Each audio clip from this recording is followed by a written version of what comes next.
The sun wasn't even awake when I stepped outside, and everything in me went still. 2 fake HOA cops stood in my driveway like predators staking out prey, dressed head to toe in counterfeit tactical black, one gripping oversized zip-tie restraints like a wannabe enforcer, the other hiding a knife low at his side like he thought he could ambush me before breakfast. Their eyes locked onto me with the kind of smugness only a power-drunk bored parasite could inspire. "You," the one with the cuffs barked, voice clipped and shaky. "You're being detained for non-payment of an HOA fine." I blinked once, slow enough for him to think I didn't understand what he'd just attempted. "That's so." Knife Creep stepped closer, jaw tight, shoulders puffed like this was a scene from a movie he wasn't qualified to be in. "You ignored 3 written warnings. You owe a $50 landscaping citation. You refuse to comply. That makes you subject to HOA apprehension protocol." I kept my hands behind my back the way they expected a terrified homeowner to stand, calm and compliant. They didn't know my right hand was already wrapped around the Marine Corps pistol tucked under my shirt. "Before we move forward, where are you watching from right now? Drop it in the comments. And don't go anywhere, because this isn't even the half of it." Zip-tie parasite lifted the restraints like he was unveiling punishment from an HOA cult handbook. "You will be detained until payment is processed. You don't get to say no." Their arrogance was loud. Their uniforms were fake. Their understanding of who I was didn't exist. And here's where everything blew apart. Because to understand how 2 grown men ended up trespassing on my property at dawn with weapons, cheap gear, and egos bigger than their job titles, you need the backstory. I'd lived here for 10 days. 10. And in those 10 days, HOA President Karen Lockhart, clipboard tyrant, surveillance creep, neighborhood stalker, decided I was her newest enemy. She hated that I skipped her mandatory welcome orientation, a 2-hour rant disguised as a meeting where she yelled at full-grown adults for not greeting their neighbors correctly, according to her HOA cult rulebook. She hated that I refused to pay her fake $50 lawn citation she slapped onto my door the morning after I moved in, even though the lawn had been freshly cut by the previous owner. But what she hated most, what made her spiral into full power-drunk meltdown, was that I didn't fear her. Everyone else jumped when she snapped her fingers. Literally. I didn't. And that pushed her into a spiral she couldn't climb out of. Every morning I woke up to a new message taped to my door, like a threat ritual. Compliance is not optional. Your behavior demonstrates hostility toward the HOA. Your attitude requires correction. Yesterday she cornered me in front of 3 neighbors, screaming, "People like you don't get to ignore my HOA." I walked away. Apparently, she didn't. And that's what brought her 2 wannabe cops to my driveway at sunrise, armed with a knife, zip ties, and delusions she fed them in late-night power fantasies. And they had no idea what was coming next. Knife Creep raised his blade toward my chest like an amateur trying to scare someone who'd faced real weapons on real battlefields. Zip-tie parasite stepped in close, stretching the restraints between his hands like he already saw them tightened around my wrists. They smirked. They thought they owned the moment. They thought the HOA made them gods. They thought I was just another homeowner who'd fold the second they barked an order. They were wrong. I stayed still. Completely still. Posture loose, breathing steady. Every second they grew more confident, more reckless, more sure of their fake authority. "Turn around," Zip-tie Parasite ordered. "Hands behind your head. You're being detained for non-payment of HOA fees." I raised an eyebrow. "For $50.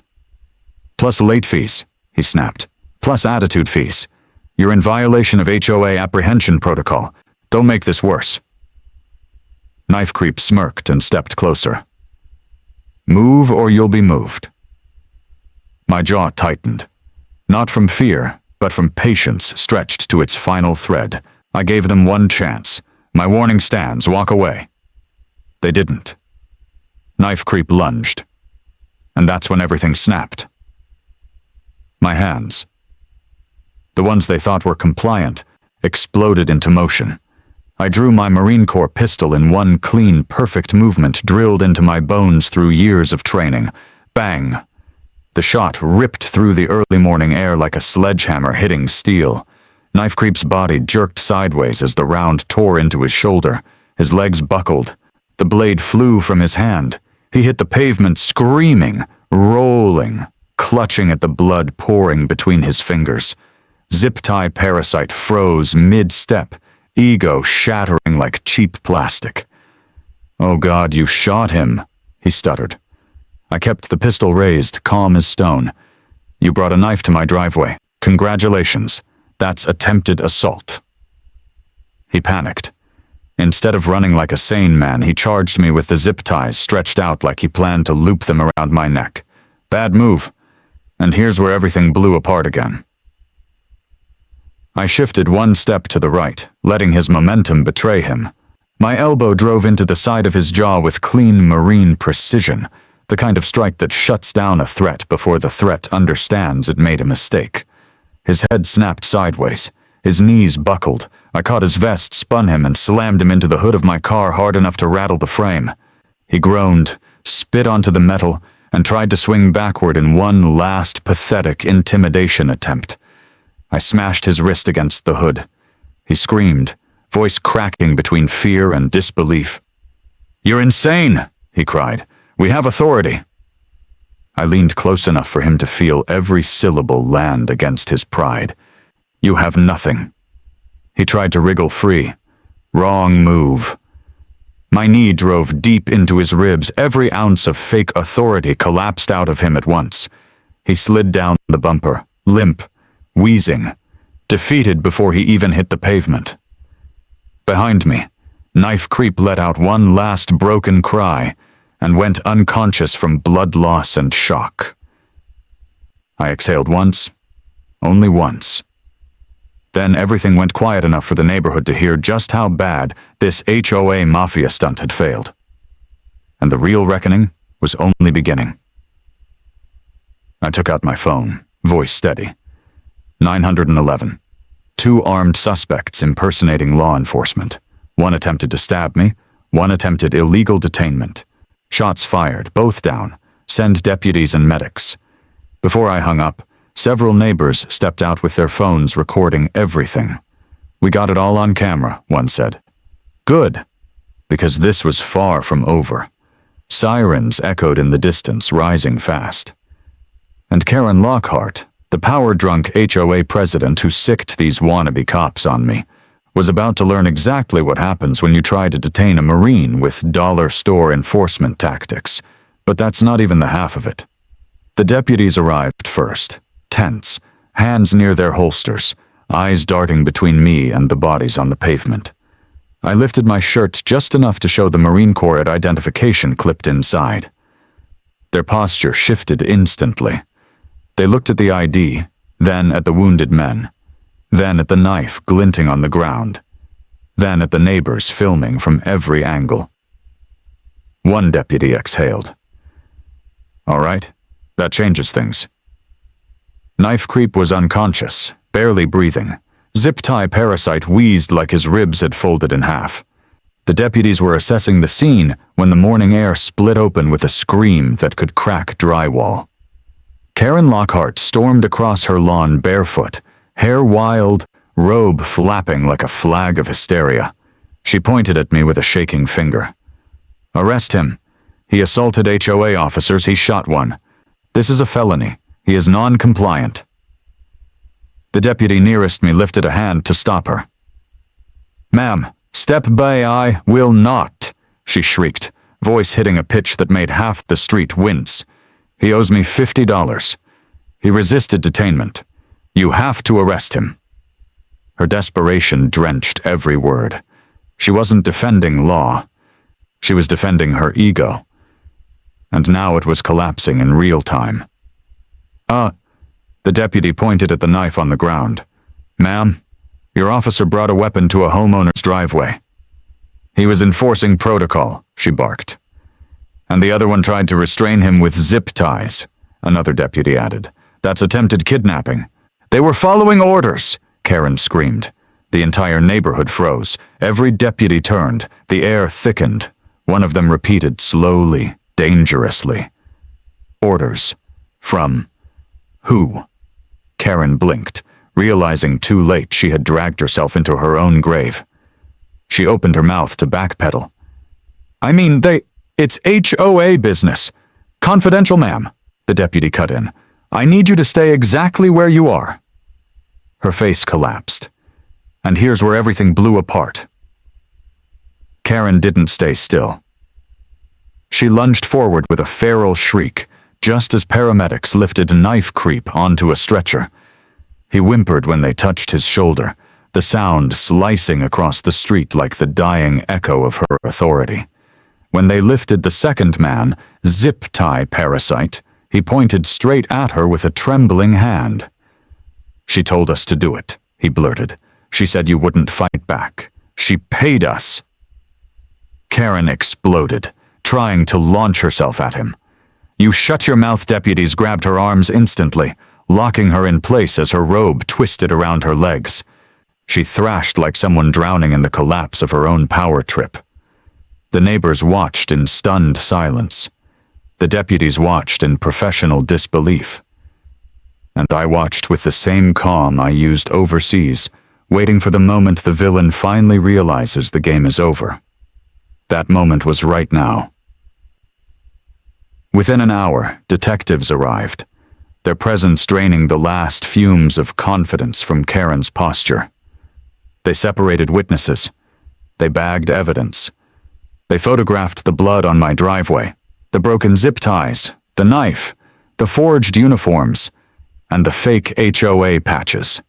2 deputies walked into Karen's house and came back out carrying her laptop, her phone, and 3 stacks of illegally printed citations she'd been issuing like candy. She screamed at them the entire time, insisting they were protected HOA documents, insisting she had authority, insisting she was the law in this neighborhood. No one listened. No one cared. Her power had evaporated the second real law arrived. But that's not even the half of it.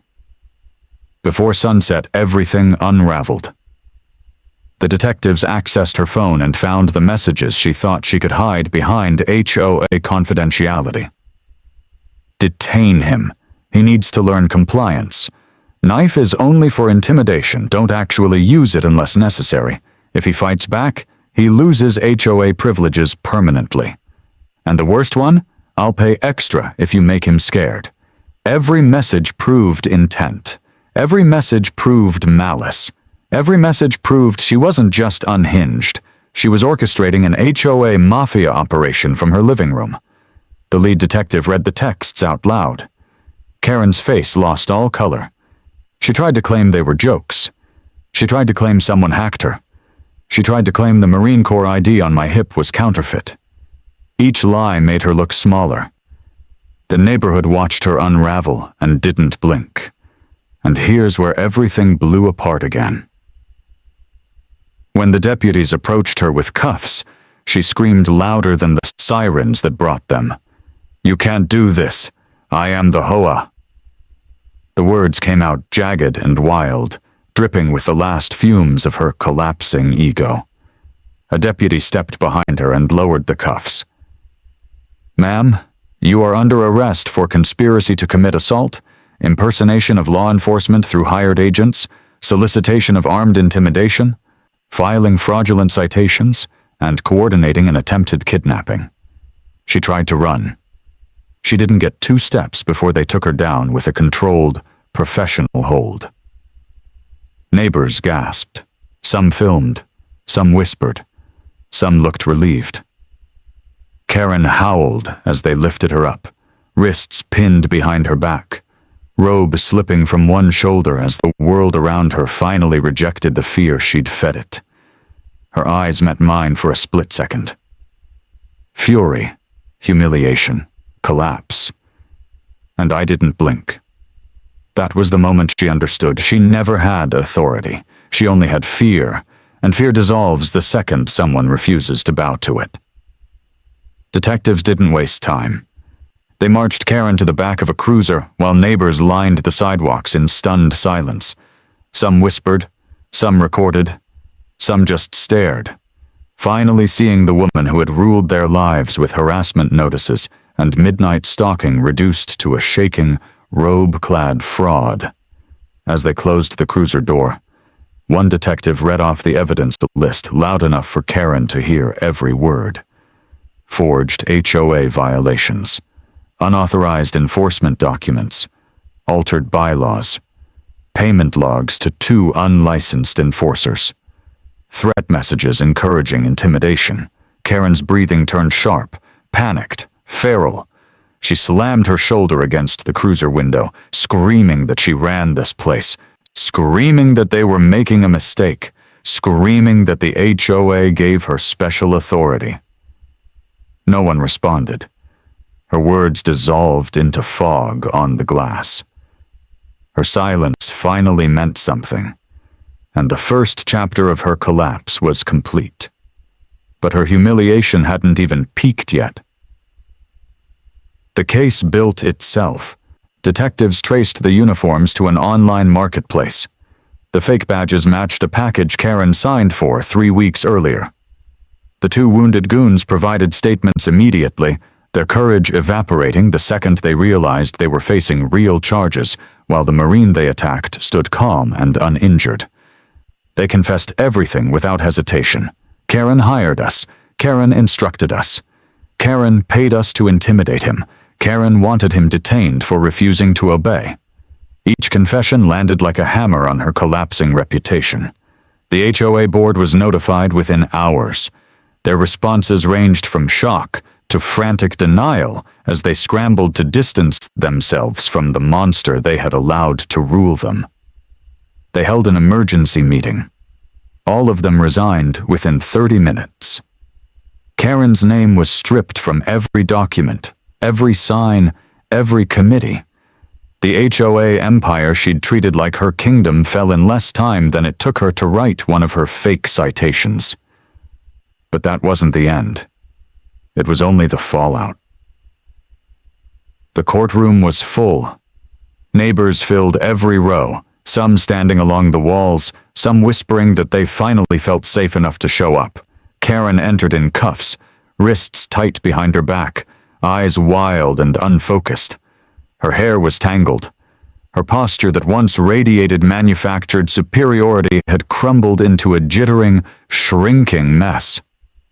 She refused to sit at first, insisting the judge recognize her authority as HOA president, insisting she had the right to oversee the proceedings. The judge didn't even acknowledge the statement. He simply read the charges aloud while she visibly shook. Conspiracy to commit assault, attempted kidnapping through agents, impersonation of law enforcement, fraudulent citations, solicitation of armed intimidation, endangering the public with unlicensed armed civilians. The room stayed silent as each count stacked higher. The neighbors listened. The goons testified. The evidence glowed on screens, and Karen's world collapsed in detail after detail. The judge asked if she had anything to say before sentencing. She opened her mouth, then closed it. Nothing came out. For the first time, Karen Lockhart had nothing to scream.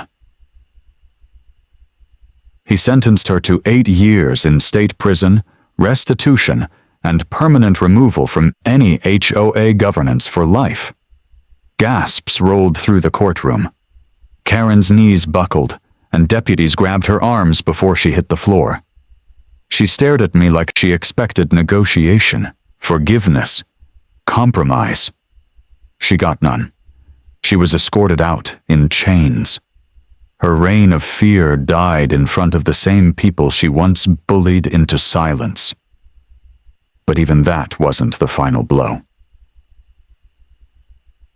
Neighbors approached me in the days after, some offering thanks, some shaking their heads at the chaos she created, some simply relieved the nightmare was over. One man asked what finally made her stop. I looked at the quiet street where she once strutted like a dictator and answered calmly. Simple. She finally learned who she was dealing with. But that wasn't the end of her story. Still, HOA went silent. But detectives weren't finished with Karen's empire. Her arrest was only the beginning. The investigation expanded in every direction as they tore through her falsified HOA files, scanned her altered documents, and reviewed every message she'd ever sent to her fake enforcement thugs. The more they uncovered, the deeper her corruption ran. Neighbors who once stayed silent came forward one by one, each revealing how Karen had cornered them, stalked them, or threatened them with fraudulent compliance orders she invented to feed her addiction to authority. A retired teacher admitted she paid unnecessary fines for months because Karen told her she was watch-listed.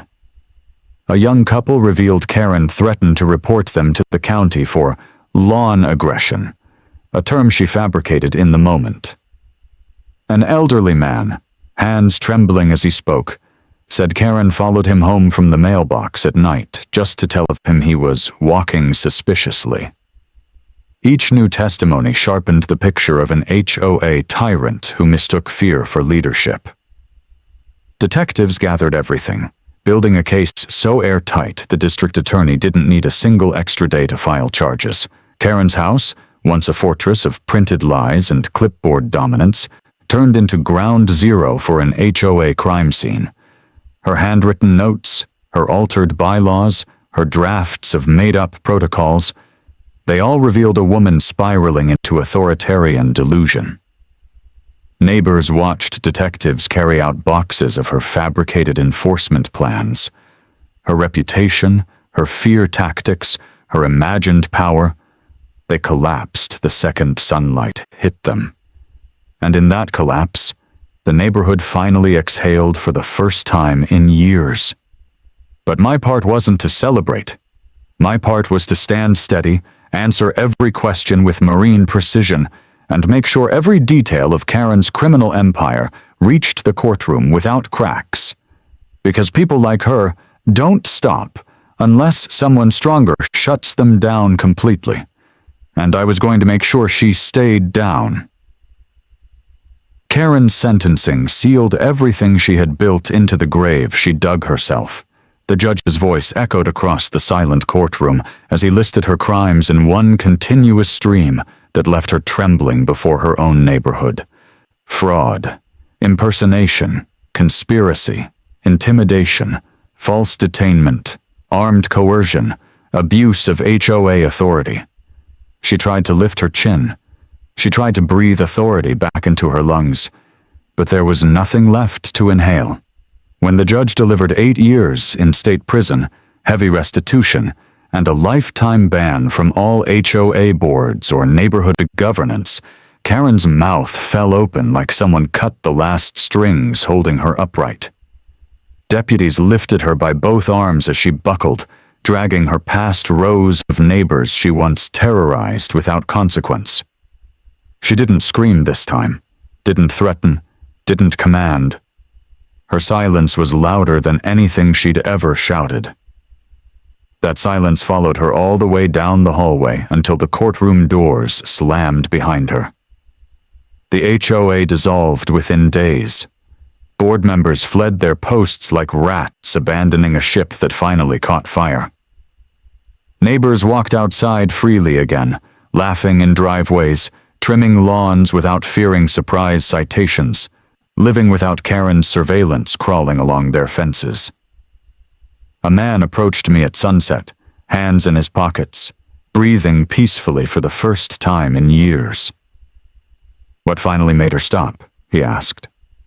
I looked at the quiet street, the same street where she sent 2 fake cops to try to drag me into submission, and I answered calmly. Simple. She finally learned exactly who she was dealing with, and with that, the reign of Karen Lockhart ended not with a bang, not with a speech, but with something far more powerful. HOA went dead silent.